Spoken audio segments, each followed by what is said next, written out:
Hello, and welcome to another episode from Season 6 of The Horrific Podcast. We're two friends who live in different places but share a passion for scary movies. Each week we pick a different horror movie and dissect it to figure out what it was trying to accomplish, how well it did, and maybe even some larger truths about why people watch horror movies in the first place. This season we're changing things up.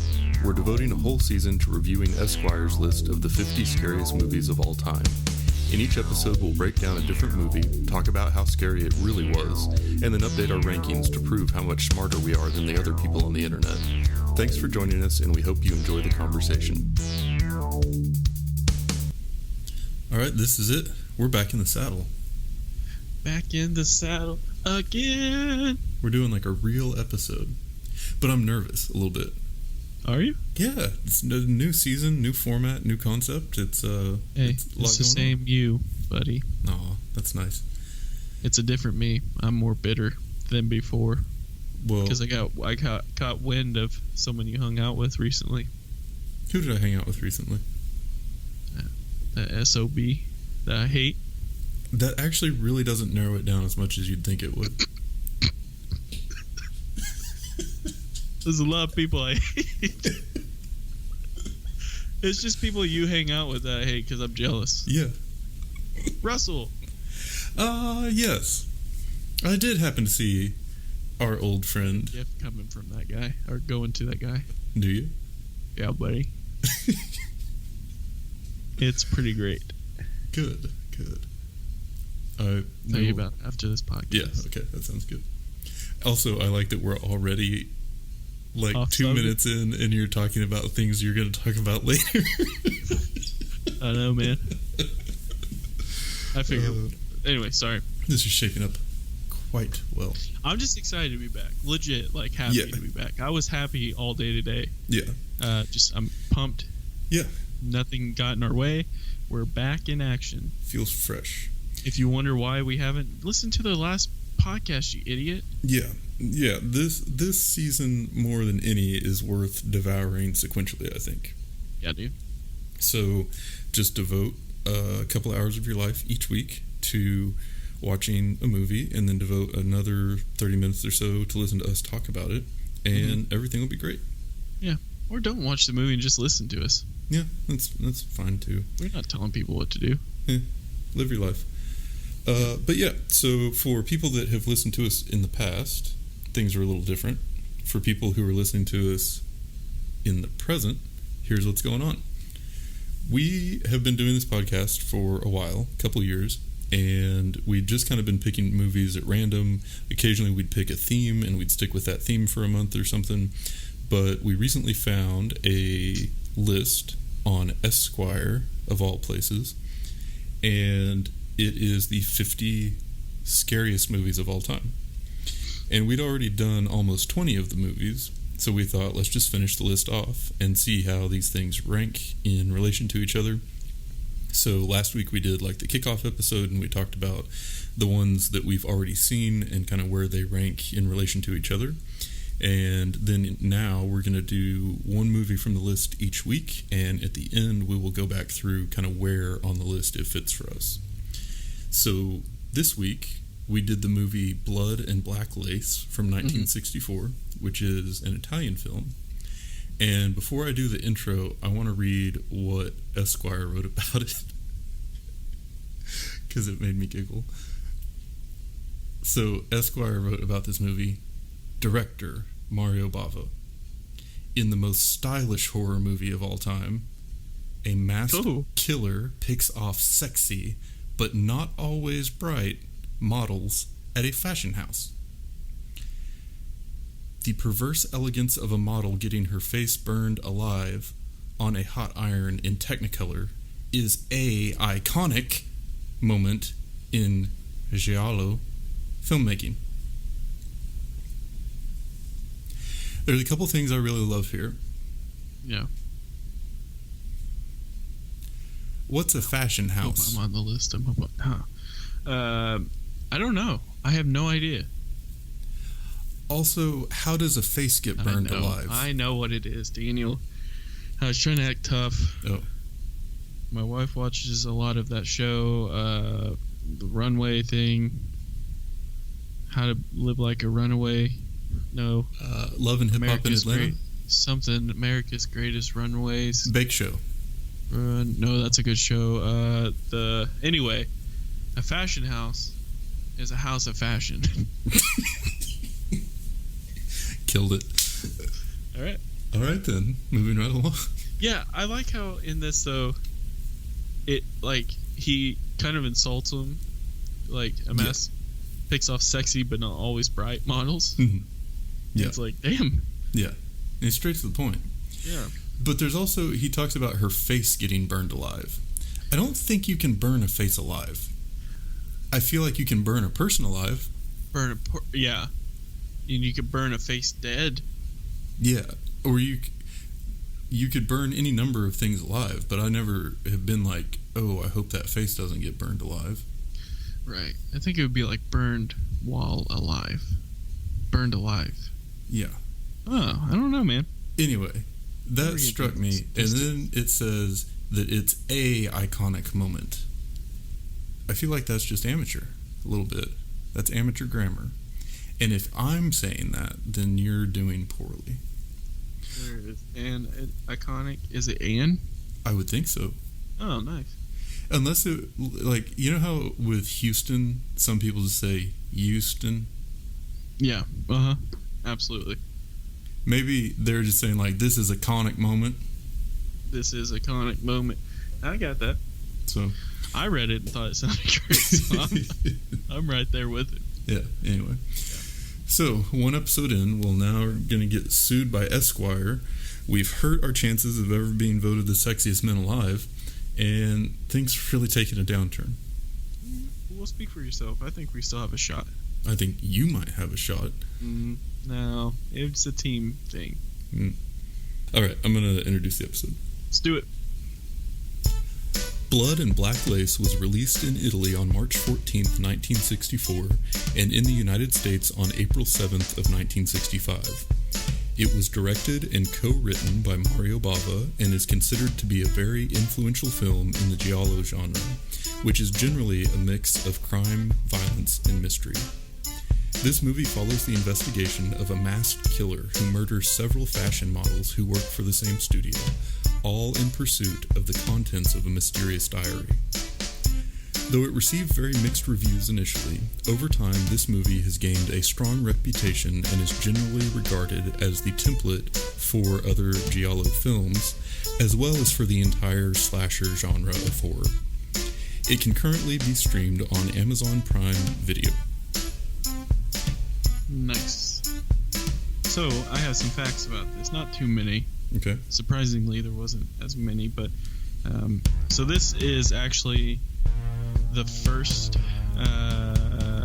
It was the start of the giallo genre, giallo genre, which is actually supposedly one of the longest running cinematic movements. I don't know if that's specifically tied to Italy. Mm-hmm. I assume it is.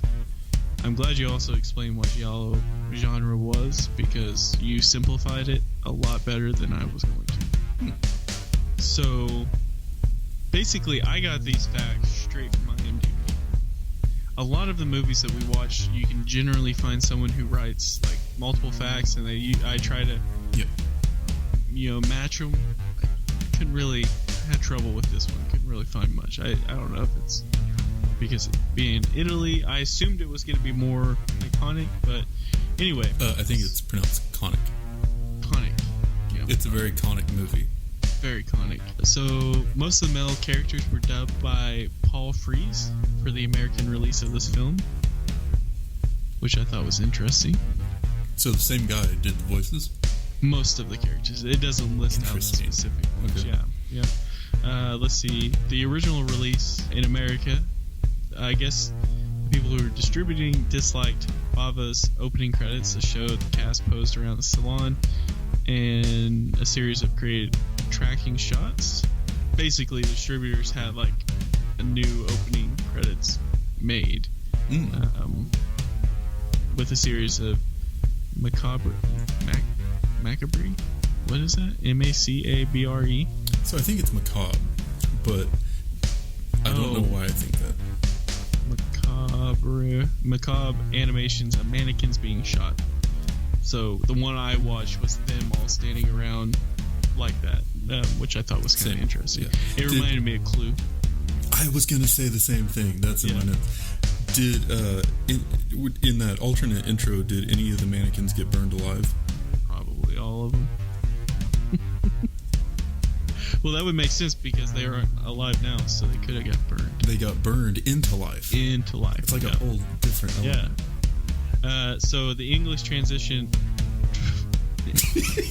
the English translation of the German titles for the film are Bloody Silk and The Masked Strangler.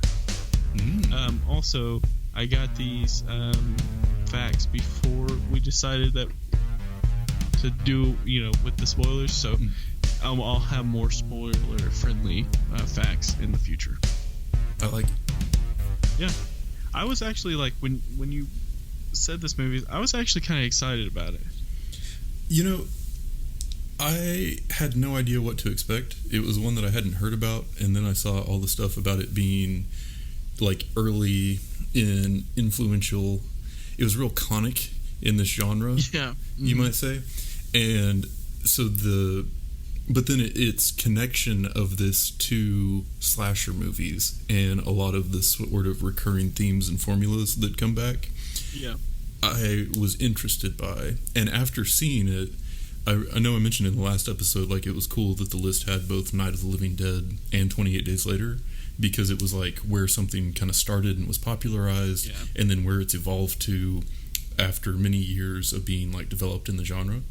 And I kind of feel like it's interesting that this movie and then like Halloween and then like Scream are on the list. And I feel like it sort of fits in that same way. Like, if it wasn't for this one, we wouldn't have had some of those on the list, kind of thing. Well, it's interesting to see kind of where some of those ideas started. And I think that's what's cool about what we're doing and doing these movies, because we are seeing like movies that we think are original ideas. Actually, well, it came from like this movie or came from that. Like, that's a cool idea. Yeah. But this movie was also stylistically just real different. It was, yeah. And I watched a couple like things on like filmmaking recently, like some like little documentary video things, just to try to understand it a little bit better. And like, so they always talk about like Buster Keaton movies, silent film and how the general well they were and stuff. And like, I actually watched a really cool little video about why they are as cool as they are, and he'll use movement in different ways, and like, when you're filming, it's not just like left to right, you're moving left, right, forward, up, down, and all that, and just all that. And I noticed with this movie that I think it kind of opened my eyes a little bit, because a lot of it was almost shot in a way of like a play, where it was like flat and like almost two-dimensional. And then they'd have someone, they were adding movement to kind of mess with your eyes on the left side of the screen when something went on the right side of the screen. The whole movie, like this whole movie, was almost like it was a constant movie where you're trying to figure out who it is and what's going on. And it was definitely doing things to try to trick you, and I think that they used filming to help that cause. Interesting. Yeah. That's my opinion. Yeah, the filming, like the setup of the shots and stuff, I thought was generally pretty good, and I also thought it was really interesting because exactly like you said, where it felt more like a play. And we definitely talked about that with some of the older movies we've watched, like Frankenstein and Dracula, where it's like the camera just kind of sits in one place and then the people come on and off screen. This one had a lot of that. The camera did a little bit more movement. It did. But it definitely had movement. But it was always like single shots. Like, it was never two sides of the same, like, two people are standing there and you see like shots from both sides of them. It's just the camera was like in the room with them, so it was almost like a stage production where you had a guy with a camera on stage as well. And it was a little bit different, but I thought they did some kind of creative stuff with that. I mean, like exactly like you said, with kind of what they showed and what they didn't show, and when people were coming on screen or things that were happening in the background. And we talked about with The Haunting of Hill House how we really liked that there was always something going on in the background. Like there was always a reason to be paying attention to everything that was going on. And with this movie, I feel like they kind of were starting to introduce some of that, which isn't something I'm used to seeing in movies from this time period. Yeah. I think it was definitely not just a second thought as far as like the directing goes. Like it was actually, I don't know for sure, but I just feel like there was actual thought put into it, into this whole movie. Really, I think there was a lot of thought going into it, minus the whole dubbing thing. Yeah, but can we talk about that for a minute? Yeah, so that was rough. Want to start this off by saying I actually am a fan of spaghetti westerns. Yeah. I watched a few of them, basically Clint Eastwood movies. So I'm used to that type of dubbing. Yeah. But it was so rough at certain parts. It was just like, like you couldn't. I the whole time I was just kind of wishing that I had subtitles. Yeah. But. Yeah, and so I read some interesting stuff about this one too, and I don't have like a super solid handle on how it all went down, but it sounded like maybe the original script had been written in English by an Italian person, and then it was rewritten later to sound more like natural English. But then for some reason the audio track was like removed from like they filmed with one script and then the audio track was from another. So a bunch of stuff never like synced up right, and like you said, you got one guy doing more than one character's voice, and it was, to your point, distractingly bad at times. Yeah, it was just frustrating at times, I guess. But this says that actress Mary Arden wrote most of the English dialogue for the film. The film was dubbed into English for overseas marketing, which is an obvious statement, but so whoever that is, she did it. Interesting. Yeah, I think it was like, yet again, because of like, I mean, me and my westerns, I love those, and so watching you being used to those, which is also like intense, like those are pretty bad at times.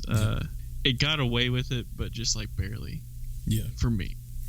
Yeah, I mean, so we go back to this a lot with a lot of things from this time period, especially. But it kind of reminded me of a lot of things about it. Reminded me of the Twilight Zone, like the way that some of those episodes were, where you had kind of that dramatic music, and a lot of the dialogue almost sounded like someone, like an actor enunciating on stage more so than someone would be acting in a modern movie. But yeah, and I really liked the sets a lot. I mean, beyond just like the color of it, like I feel like they built some really cool environments for horror. Yeah, I thought it would be cool to visit places that look like that. I was thinking that. I was like, man, that looks pretty legit. Yeah, like I don't know what a fashion house is supposed to look like, but it was a cool setting for what was happening in the movie. And also like that antique shop with the flickering lights, and then Peggy's house where it had all the furniture that was like partially covered, and it looked almost like there was construction going on or something, but just lots of like shadows, lots of things that you couldn't see behind. And in all of those, I thought there were some elements of it that made it particularly good for sort of that like foreboding feeling or mysterious feeling of danger they were trying to come up with. And for the record, fashion house, the definition is a company specializing in the design and sale of high fashion clothing and accessories. Quote, world-renowned fashion house Louis Vuitton. So you say that, but I never saw them really spending a lot of time making clothes. I didn't see them making. At the beginning, they did modeling and stuff like that. They had like 1 billion mannequins, and none of them were ever used. Well, the people who were making the clothes probably were in the basement. No, that's probably true. I bet it was outsourcing. That's what got them. Yep. That's what caused all this in the first place. Oh, I know it. Yeah.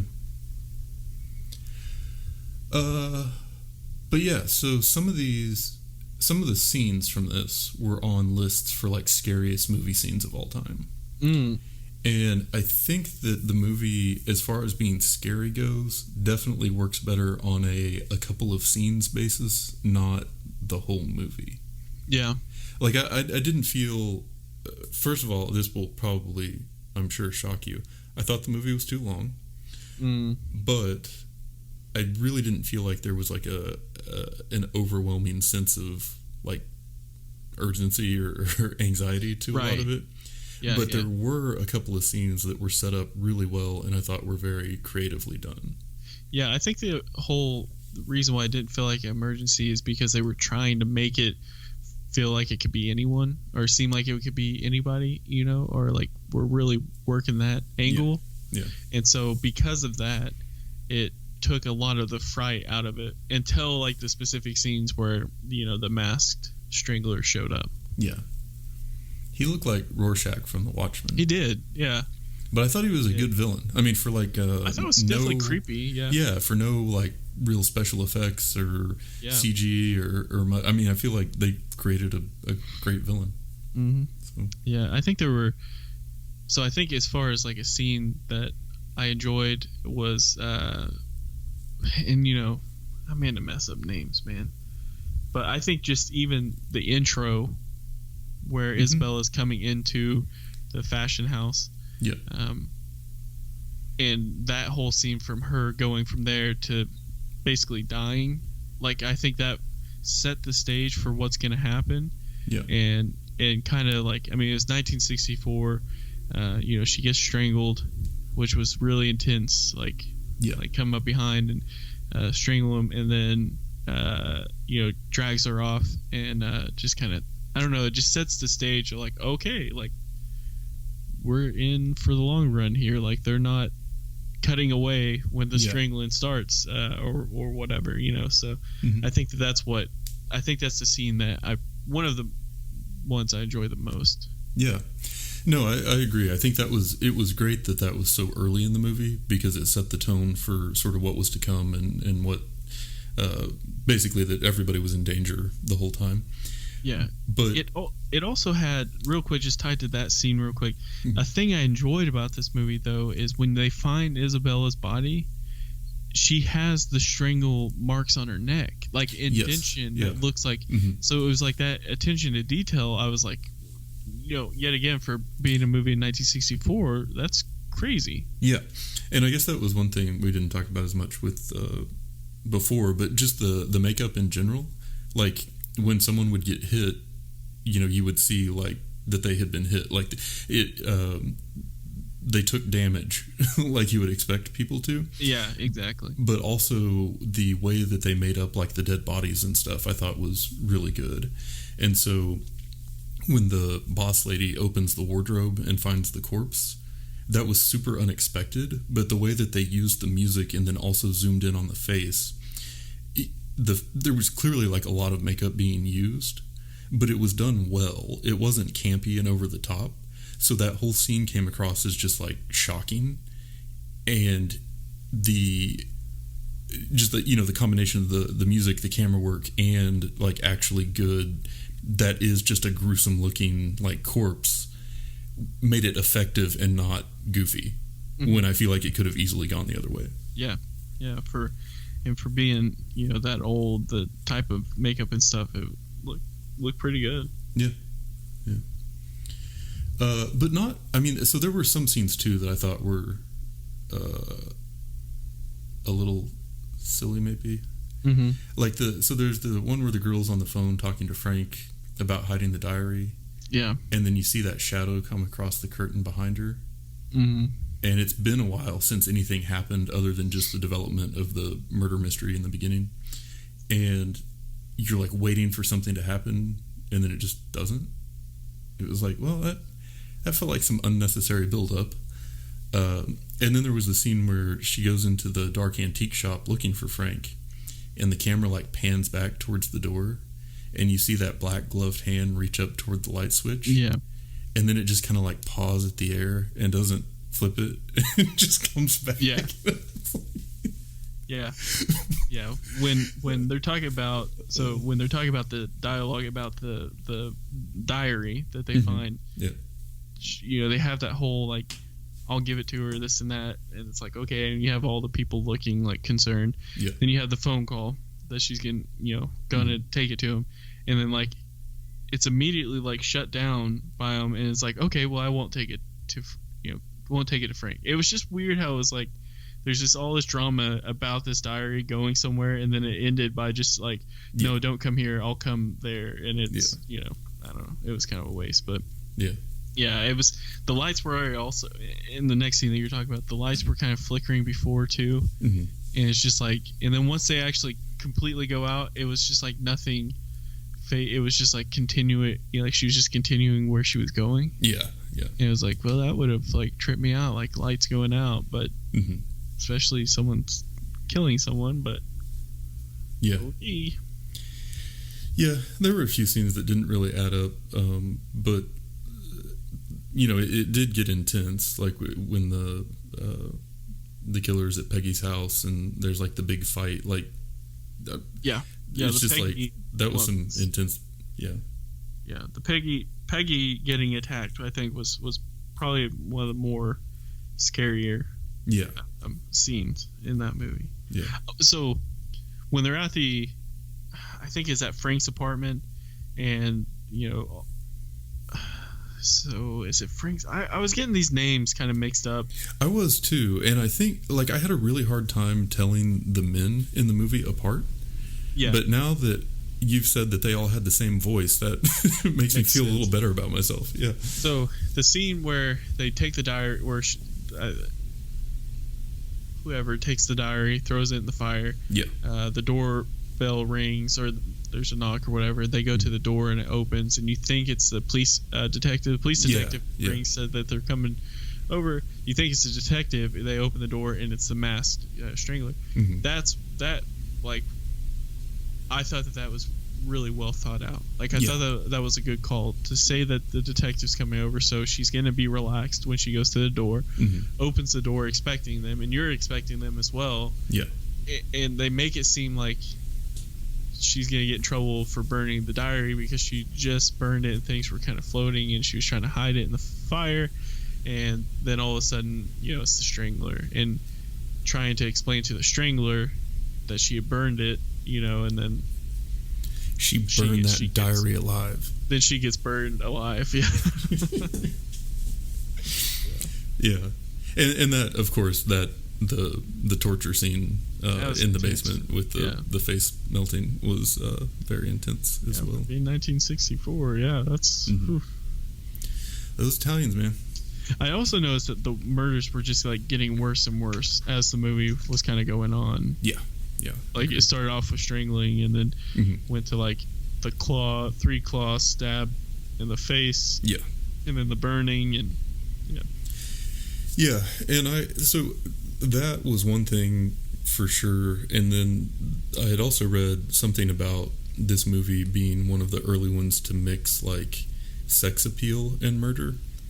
And I didn't really pick up on that as I was watching it, because by 1960s standards compared to today's standards, it wasn't like a very suggestive movie. Yeah. But thinking back on it, I mean, there was like a lot of like ripping clothes, and they were all like models and supposed to be like super attractive and stuff. So I can kind of see where that's coming from, especially thinking about it this is a thing that inspired a lot of the tropes and formulas of the modern slasher genre. Yeah. And that, like, it's always like the attractive young girls, and the killer does the killings in like that escalating kind of more gruesome fashion. I mean, it fits. I'm definitely seeing a lot of the connective tissue back. Oh yeah. And I think especially if we were to go back and rewatch like I Know What You Did Last Summer or Scream or any of those, we would probably see a lot of connections back to this movie, even more so. I mean, like even like Black Christmas, and I mean, just a lot of them. This has to be like a definite influence on the whole slasher genre in general, like Halloween 13. I would just guess, but I mean. Oh yeah, and also like the unknown nature of the killer, and then finding out that it's someone that you knew the whole time. Like that's it could just be some mysterious killer that Yeah. So yeah, it's interesting stuff. So we were kind of talking about how we would go through where this one fit on the list for us. And again, the focus this season is going to be much more along the lines of how scary was the movie. Like, were you actually scared by it? And if not, how was it trying to be scary and how did it not get there? And so for you, where would this one fit among the others from the list that we've watched so far? So this is at the second to the last for me. So Let the Right One In is the least scariest, and this is the second to least scariest. Yeah, I'm exactly with you on that. Yeah. It wasn't scary. And I know, I said in the last podcast that it's the ones I could see really happening, and this one I for sure could see really happening, but it was just it focused a lot on the whole, like, it was more focused a lot on the the thriller aspect, yes, and less on trying to confuse you on who it is and why they're doing it. And it was very focused on the talking and the investigation, and because of the dubbing being so bad and the acting not being super great, right, and the dialogue not being super on point, it just, during those times, for me, the movie totally lost steam as far as any sort of sustained feeling of like horror. And so they got there for moments, obviously some of those scenes were pretty intense, but they just weren't strung together in a way that maintained any kind of real, I'm on the edge of my seat, or I'm looking over my shoulder as I go to bed tonight. It just I found myself zoning out a fair amount in between. Yeah, so I did too. It was like you said. I mean, this movie's only an hour and 30 minutes long, but it still seemed too long. Yeah. Well, and I feel so. Part of it is we have a podcast about horror movies, so we're allowed to do this because the only people listening would theoretically be interested. Yeah. But I feel like anybody talking about this movie being good is like that guy at a concert who's just like, this band, dude, you guys, you don't even know, but this band's actually like really good. Like, like no, their stuff, it's basically unlistenable, but like they're so talented, and it's like, it's like no, they influence so many other bands that you've heard of. Like, it's really, really good. I'm like, but that doesn't mean I enjoy it. Or like their first album is the best albums. Yeah, it's like, shut up. Yeah. Dude, their unrecorded stuff was so much better. I know. Those early shows. I was like, you should have seen them live in Milwaukee, man. Yeah. I was basically best friends with the bass player, but whatever. Yeah. I could definitely see that. It's like, Now, I will say this: it's at the bottom of my list for scary, but it wasn't necessarily a bad movie. Like, I think that there are definitely movies on this list that would rank lower for me. But but as far as like fright goes, I think it's right there with Let the Right One In and the others, where it's just not that scary, Yeah. It definitely got more graphic than those at certain times, but that's one thing that I think is going to come out a lot from this list, is that graphic doesn't necessarily mean scary, but a lot of people like to treat it like it does. So anyway, I think I'm all talked out. Too, man. Cool. It feels good to be back. We're glad to be back. Yeah. Check out this list and let us know what your rank would be, your order would be. Yeah. And and we'll put a link to the list on the show notes. So if you're a podcast app, you can swipe right and then see show notes, and the link will be there. We'll also put it on the website, and then next week we're going to do the movie Under the Skin from 2013. And that's it for today's episode. If you've listened this far, then thank you, and we hope you've enjoyed it. We're always looking for new ideas, so if you have any questions, comments, or movie suggestions, please send us an email at thehorrificpod@gmail.com, or feel free to comment on or message our Facebook page, Just search for The Horrific Podcast. Thanks for listening.